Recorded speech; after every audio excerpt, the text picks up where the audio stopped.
백성들이 반드시 생명 되시는 영혼의 주인 되시는 하나님을 마음속에 모시고 살아가지 않으면 인생은 공함에 찾아와요. 그렇기 때문에 그분을 믿어야 되는 것입니다. 여러분, 그런데 오늘 본문을 보면 구원의 주가 되시고 생명이 되시는 예수 그리스도가 누구에게 소개되고 있느냐? 빌립을 통해서 나다나엘에게 소개되고 있어요. 나다나엘이 얼마나 마음이 기쁘냐면 예수님을 만난 다음에 생명의 주인 되신 감격이 있어서 도무지 견딜 수가 없었어요. 그리고 난 다음에 찾아가는 게 누구냐? 바로 나다나엘이었습니다. 그리고 소개를 하는 거예요. 내가 만난 예수, 그가 진짜 메시아였다. 그가 누구냐? 모세의 율법에서 이미 말씀하고 있는 그분이었고요.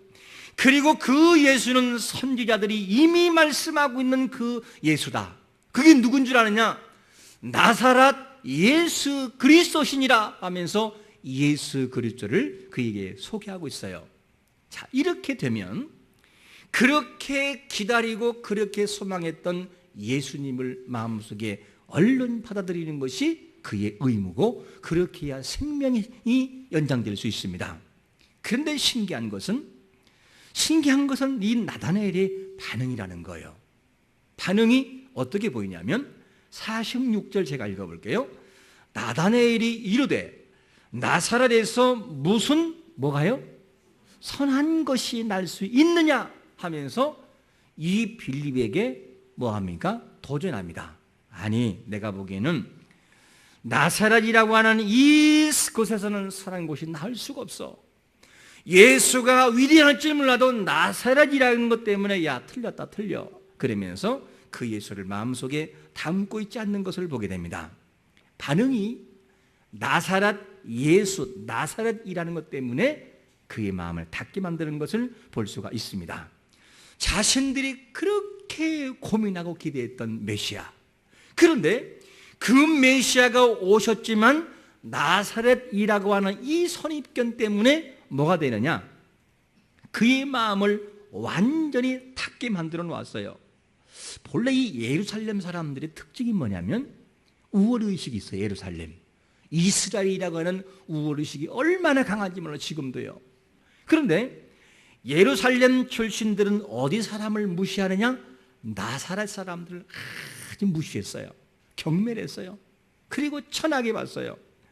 그러면 나다나엘은 예루살렘 출신이냐? 아니에요. 자기도 갈릴리 출신이에요. 갈릴리. 그런데 누구보다 조금 더 나으냐? 나사렛이라고 하는 저 시골 촌떡이보다 조금 난데 그들을 무시하고 있다, 그 말입니다.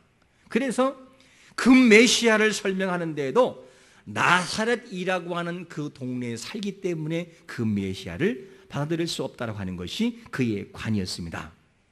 그래서 이 나사렛이라고 하는 것 때문에 나다나엘의 마음을 확 닫는 것을 보게 됩니다. 오늘날 이 시대를 바라볼 때 세상 사람들이 기독교를 바라볼 때 좋은 이미지로 바라봅니까? 안 좋은 이미지를 바라봅니까? 상당히 안 좋은 이미지로 바라보고 있습니다. 기독교 그러면 그냥 고개를 흔드는 사람도 많이 있어요. 기독교 안에 본질인 예수가 누구인지를 알기도 이전에 교회라는 이름만 얘기하면 나 불교 믿어요 그러면서 팽개쳐버리는 사람들이 한둘이 아닙니다. 그냥 기독교라는 말 자체 때문에 마음을 닫고 살아가는 사람이 너무나 많이 있어요. 그리고 어떤 분들은요, 신앙생활 하다가 실망하고 난 다음에 뭐라 하느냐? 아유, 교회에게 끊어지도 말어. 교회라면 아주 그냥, 그러면서 고개를 흔드는 사람도 있어요.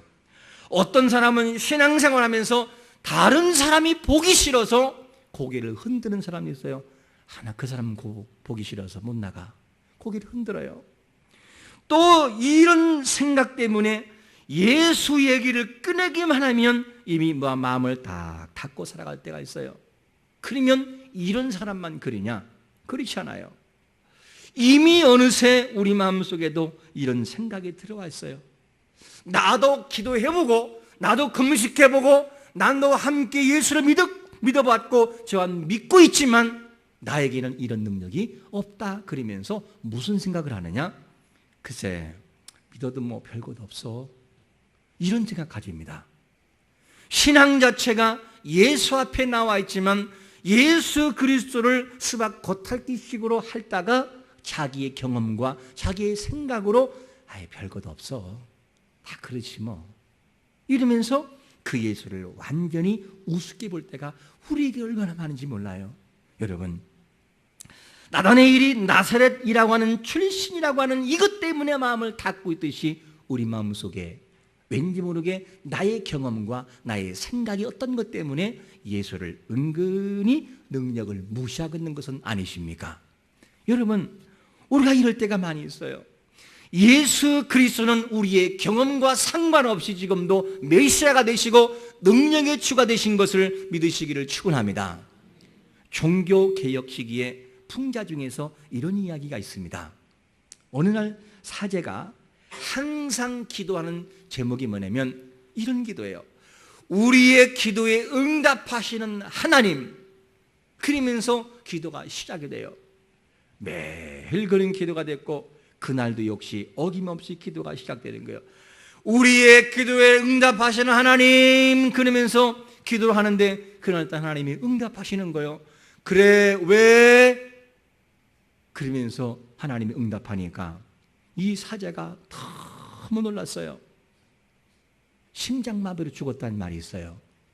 여러분, 우리가요, 죄야 주여 하는데도 주님이 대답을 하잖아요.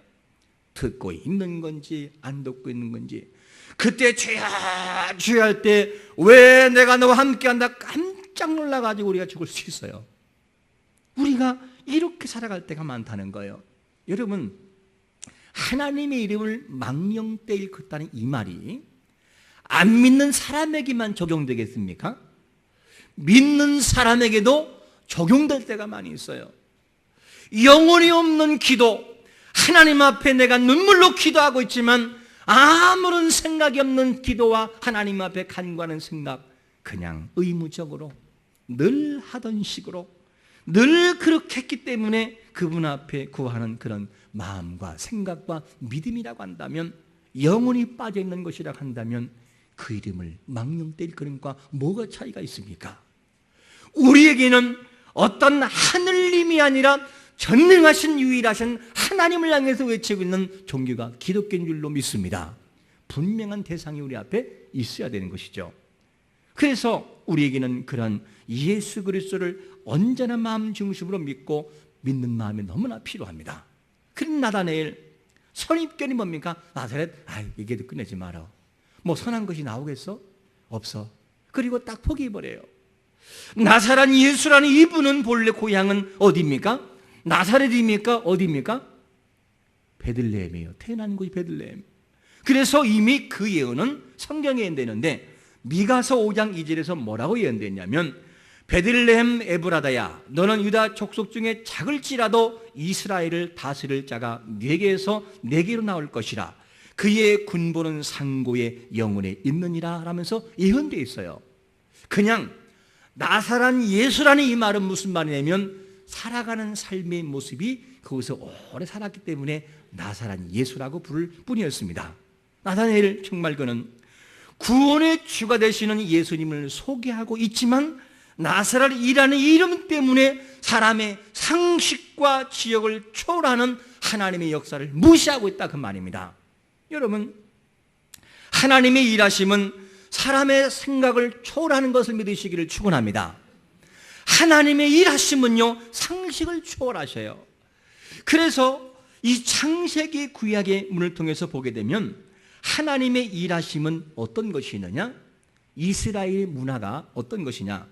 장자권을 굉장히 중요시 여겼어요. 그래서 장자를 통해 일한다고 하는 이 선입견이 백성들에게 있습니다. 그런데 하나님의 실제 일하심을 보면 장자를 통해 일했습니까? 차자를 통해 일했습니까? 그러면 참고로 앞에는 저는 차자이겠습니까? 장자이겠습니까? 저를 장자라고 보지 마십시오. 저는 차자입니다.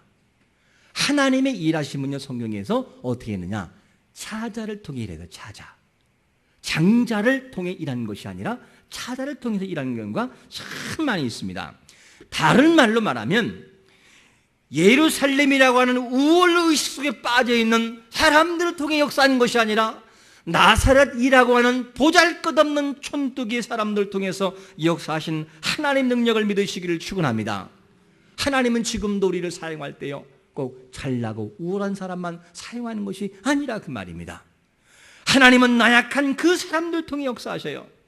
하나님께서 바라볼 때는요 정말 아무것도 아닌 보잘것이 없는 사람들 통해서 큰 기적을 만들 때가 너무나 많이 있었습니다. 이게 하나님께서 상식을 뛰어넘는 모습이었습니다. 예를 들자면 이런 거예요.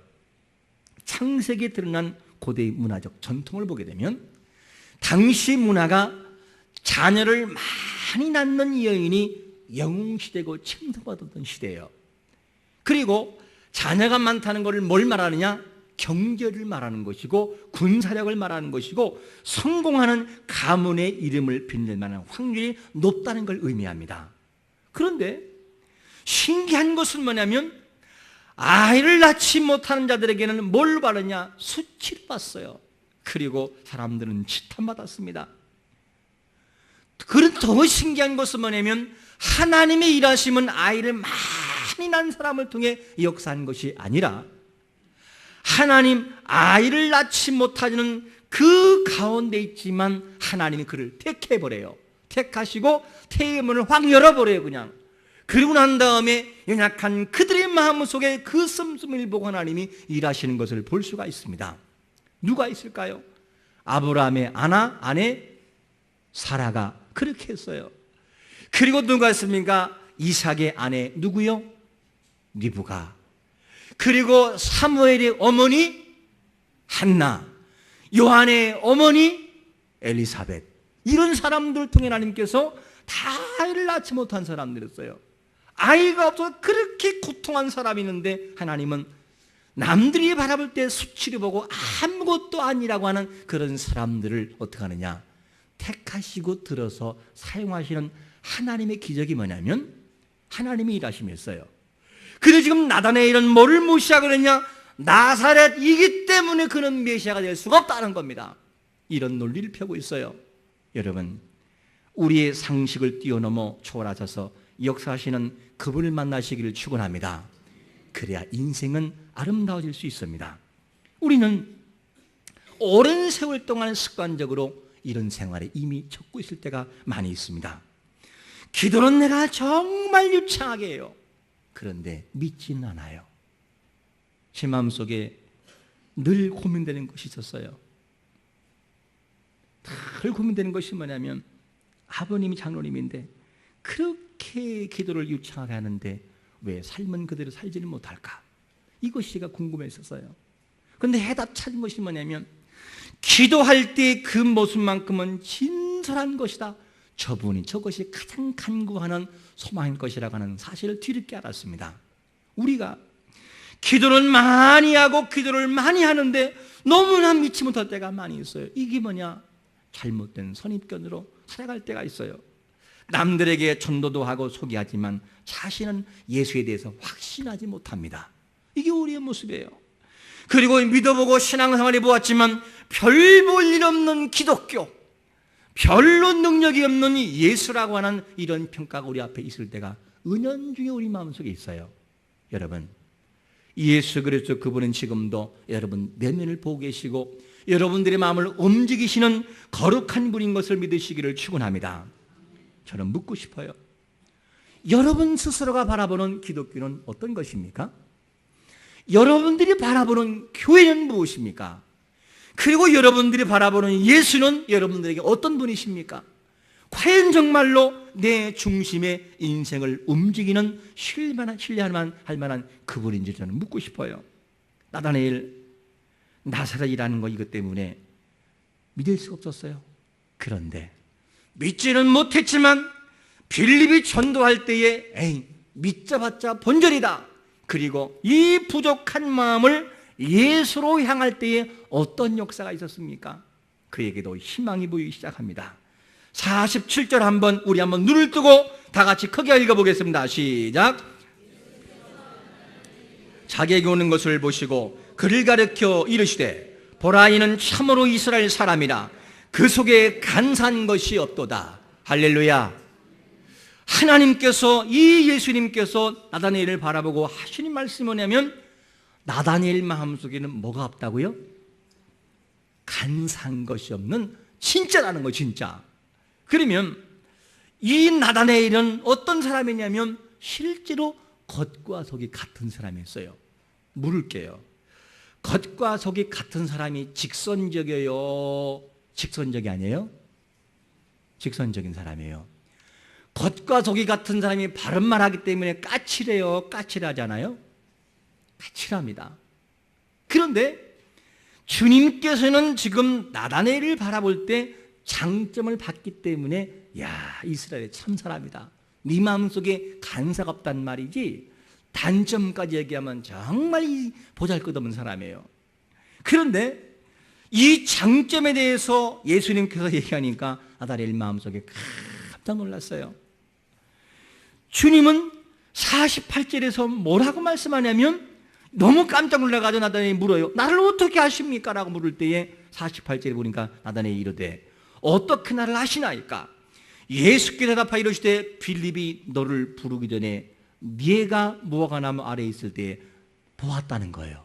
그러면 무화과나무 아래에 있을 때 보았다는 말은 무슨 말씀입니까? 유대인들은 이 랍비들은 주로 율법을 연구할 때 어디서 연구했느냐? 그리고 가르칠 때 바로 무화과나무 밑에서 그런 일을 했습니다. 그리고 율법을 묵상할 때는 큰절한 마음을 가지고 무화과나무 밑에서 묵상하는 일이 많았어요. 그리고 지금도 어떻게냐? 바로 예수님 만나기 전에도 이 나다니엘이 하나님을 전심으로 사랑하는 마음을 가지고 오실 메시아를 대망하면서 조용히 묵상하면서 그분을 기다리고 있는 나다니엘이었습니다. 그런데 그 일은 자기밖에 몰라요. 그런데 예수님이 뭐냐면 중심을 깨뜨려보고 네가 빌립이 부르기 전에 내가 무화과나무에 있는 걸 보았다. 그러면서 말씀하시니까 나다나엘이 소름이 끼치는 거예요. 와, 대체 저 사람이 누구길래? 대체 저분이 누구길래 내 마음을 깨뜨려 보시는 걸까? 저분이 누구인가? 그러면서 서서히 마음을 열기 시작을 합니다. 그리고 나사렛이 깨지기 시작을 하는 거예요. 그리고 진짜 예수를 보기 시작을 합니다. 그리고 난 다음에 이 나다나엘이 그 예수가 자기 내면을 바라보는 것을 바라보고 고백한 내용이 나와요. 뭐라 고백한 줄 아십니까? 49절 한번 같이 읽어볼까요? 시작. 나다나엘이 대답하되 랍비여 당신은 하나님의 아들이시요 당신은 이스라엘의 임금이로소이다. 할렐루야. 그렇게 나사렛이라고 하는 선입견을 가지고 무시했던 이 나다나엘이 깨지기 시작하면서 당신은 하나님의 아들이십니다. 당신은 이스라엘의 왕입니다라고 하면서 고백하는 것을 보게 됩니다. 나다나엘은요 허망한 사람이었어요. 대망하지만 메시아가 오지 않았던 사람, 마음속에 채울 수 없는 공함이 있는 사람이었습니다. 그런데 그가 예수를 만나고 난 다음에는 인생의 문제가 해결받았고 진정한 고통의 문제를 해결받는 그런 역사를 만들어 놓았습니다. 누구를 통해서? 나사렛, 자기가 무시했던 그 예수를 통해서 말입니다. 여러분, 인생의 문제 해답은 멀리 있는 것이 아니라 예수 그리스도 그분 앞에 있는 것을 믿으시기를 축원합니다. 멀리 있는 게 아니에요. 우리가 하나님 앞에 바로 서기만 하면 그분 앞에는 진정한 생명이 있고요, 진정한 만족이 있다는 사실을 우리가 알아야 됩니다. 그분 앞에는 진정한 생수가 있고요, 공허한 마음을 채워주는 그런 부분이 있음을 우리가 알아야 됩니다. 요한복음 6장 35절에서 뭐라고 말씀하냐면 예수께서 이르시되 나는 생명의 떡이니 내게 오는 자는 결코 줄이지 아니할 터요 나를 믿는 자는 영원히 목마르지 아니하리라. 할렐루야. 그게 주님께 있다는 거예요. 그게 주님이셔요. 예수님은 자신이 어떤 문제를 다 소개하지도 않았어요. 지금 나다나엘이 왔을 때 네 마음속에 거짓이 없는 사람이고 내가 너를 어느 때 보았다라고 그냥 그런 말할 뿐이었어요. 그런데 나다나엘은 마음을 확 열고 다 말하지도 않은 예수를 그가 신앙 고백하고 있어요. 여러분, 이때 주님은 또다시 질문합니다. 나다나엘아, 네가 나를 생각할 때, 고백할 때 너를 내가 무화과나무 밑에서 보았다는 그 말 때문에 나를 믿느냐? 그러면 던지는 질문이 뭔 줄 아십니까? 51절에 너무너무 귀한 말씀인데 이렇게 말씀하여 또 이르시되 진실로 진실로 너희에게 이르노니 하늘이 열리고 하나님의 사자들이 인자 위에 오랑들이라 하는 것을 보리라 하니라. 무슨 말씀입니까? 하늘문이 열리고 하나님의 사자들이 인자 위에 오랑들이라 하는데 하늘문을 여는 자가 누구냐? 네 앞에 있는 바로 예수 메시아 나라는 거예요. 하늘문을 여는 자가. 그리고 하나님과 인간과 연결해주는 다리가 누구냐? 바로 메시아 나라는 거예요. 나를 통해 네가 하늘로 들어가고 나를 통해 하나님 앞에 나갈 수 있는 위대한 역사를 네가 보게 될 거라는 거예요. 여러분, 무시했던 그가 바로 그런 일을 말하는 거예요. 이 나다나엘은 놀라지 않을 수 없었어요. 자기가 그렇게 무시했던 나사렛 예수가 그런 분이란 말이냐. 그냥 마음 깊은 곳을 읽어줬던 그 예수가 너무 고마워서 고백했는데 예수는 그 이상의 모습인 것을 오늘도 소개해주고 있습니다. 여러분, 예수 그리스도 그분은 우리가 경험하고 우리가 체험하는 그 이상의 모습으로 우리에게 찾아오시는 전능자인 걸 믿으시기를 축원합니다. 그분은 그런 분이에요. 우리가 생각하는 것처럼 단순한 그런 분이 아닌 것입니다. 여러분, 하나님은 우리의 아픈 감정을 만지시는 그런 것으로 끝나는 분이 아니에요. 정말 하나님은 어떤 분이십니까? 엑소스, 우주의 중심의 축이 되시고요, 문디라고 하는 이 단어, 우리 기원 되시고 빛이 되신 분, 예수 그리스도 그분께서는 세계의 우주의 중심의 축이 되시고요, 기원이 되시고요, 그리고 빛이 되십니다. 그분이 바로 예수 그리스도 그분이라는 거예요. 우리는 물어야 됩니다. 당신은 무엇 때문에 예수를 믿으십니까?